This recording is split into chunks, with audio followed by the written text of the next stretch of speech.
একটা সময় আসে যখন কোনো সম্পর্কে জড়াতে আর ভালো লাগে না। সবার জীবনে এমন একটা সময় আছে যখন কোনো সুন্দরী মেয়েকে দেখলে মনের ভিতর দাউ দাউ করে আগুন জ্বলে ওঠে। কত সুন্দরী মেয়েকে যে আপনি বলেছেন আপনাকে আমার ভালো লাগে, আর কত মেয়ে আপনাকে বলেছে আপনাকে আমার মন্দ লাগে না। কত মেসেঞ্জার, ইনস্টাগ্রাম, হোয়াটসঅ্যাপে গল্প করেছেন রাত জেগে, সে কথা আর মনে নাই বা করা হবে। কিন্তু এখন আর কোনো কিছু বন্ধু ভালো লাগে না। রাত জেগে কারোর সাথে গল্প করতে ভালো লাগে না, মেলায় গিয়ে মেয়ে দেখতে ভালো লাগে না, পাড়ার ফাংশনে বান্ধবীদের নিয়ে ঘুরতে এখন আর ভালো লাগে না।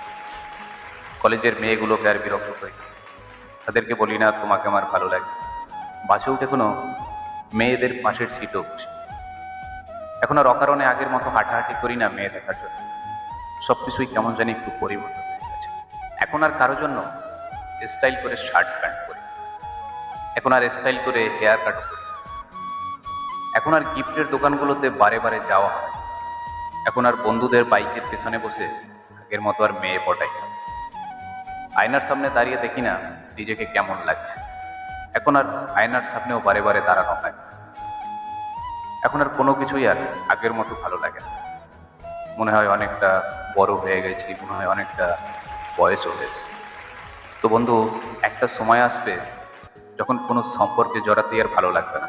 একটা সময় আসবে যখন কোনো কিছুই আর আগের মতো ভালো লাগবে না। মনে হবে অনেকটা বড় হয়ে গেছি, মনে হবে অনেকটা বয়স হয়েছে। তো নমস্কার, এই ভিডিওটা যদি ভালো লেগে থাকে তো অবশ্যই লাইক, কমেন্ট আর শেয়ার করবেন, যাতে পরবর্তী ভিডিও করার জন্য অনুপ্রেরণা। ভালো থাকবেন, ধন্যবাদ।